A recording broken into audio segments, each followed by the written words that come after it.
মাজার জিয়ারত করা সুন্নাহ। আমরা মাজার জিয়ারত করব, আল্লাহ ওয়ালাদের কবরে যাব, আমরা সেখানে যে সালাম দিব, দোয়া করব, নিজের জন্য করব, কবরে শুয়ে থাকা মাইয়িতের জন্য করব। জনক এক বক্তা বলেছেন মাজার জিয়ারত করা সুন্নাত। কোরআন হাদিসের আলোকে বিস্তারিত জানাবেন।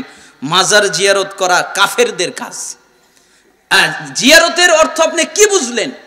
আপনি যদি জিয়ারতের অর্থ বোঝেন যে আমি কবরে যে আমি জিয়ারত করলাম, জিয়ারত মানে দেখা করা, কবরের সাথে দেখা করা, এটা জিয়ারত। আমি এই উদ্দেশ্যে গেলাম, এই উদ্দেশ্যে শুধুমাত্র 3 জায়গায় যাওয়া যায় ইবাদতের জন্য, জিয়ারত করার জন্য। কয় জায়গায়? 3 জায়গায়। একটা হলো মসজিদে হারাম, আরেকটা হলো মসজিদে নববী, আরেকটা হলো মসজিদে আকসা। এছাড়া কোন জায়গায় ইবাদত নেকির উদ্দেশ্যে যাওয়া নিষেধ। কোনো মসজিদেই যাওয়া যায় না, তো মাজারে কিভাবে যাবেন? কথা বোঝেননি? মসজিদেই যাওয়া নিষেধ। আমি যদি বলি যে আমি যেহেতু এই সান্তাহার এলাকায় আছি, তাহলে আদমদিঘিতে একটা মসজিদ আছে অনেক বড়, ওইখানে যাই, নামাজ পড়ি, বেশি নেকি হবে, তাহলে এটা বিদআত।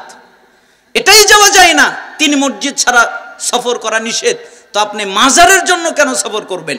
আপনি যদি কোনো কবরের পাশ দিয়ে হেঁটে যান অথবা চলে যাচ্ছেন, ওই কবরে কিছুক্ষণ দাঁড়ালেন, নিজের জন্য কিছু নসিহত করলেন, দোয়া কালাম করলেন, এটা ব্যক্তিগত আলাদা ব্যাপার। তাছাড়া উদ্দেশ্য করে যাওয়া নিষিদ্ধ।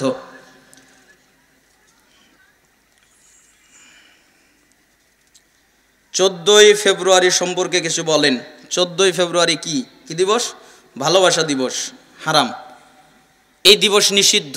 ইসলামে যতগুলো দিবস আছে তা হলো 2টা, একটা হলো ঈদুল আজহা আর একটা হলো ঈদুল ফিতর। এছাড়া আর কোনো দিবস নাই আলাদাভাবে। 14ই ফেব্রুয়ারি, তারপর আরো কত কিছু করে, এগুলো হারাম। আপনি এক জায়গায় বলেছেন,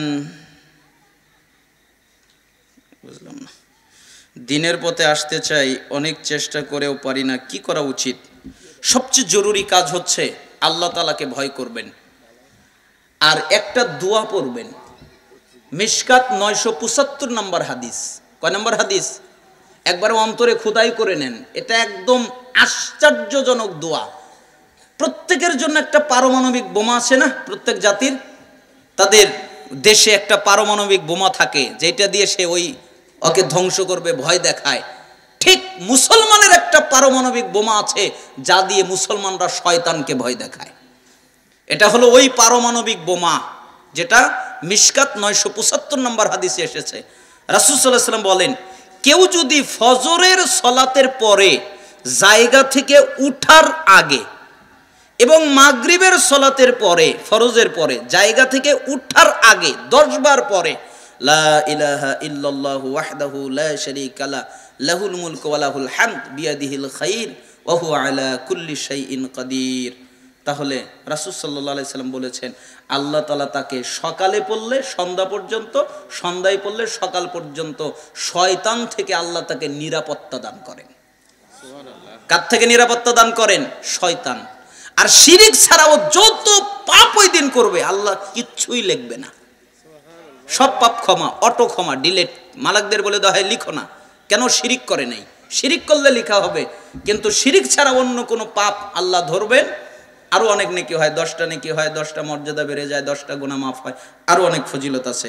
সবচেয়ে জরুরি কাজ হচ্ছে আল্লাহ তাআলা তাকে শয়তান এবং যত অপছন্দনীয় কাজ সবগুলো থেকে আল্লাহ তাকে হেফাজত করেন। এই জন্য এই দোয়াটা পড়বেন।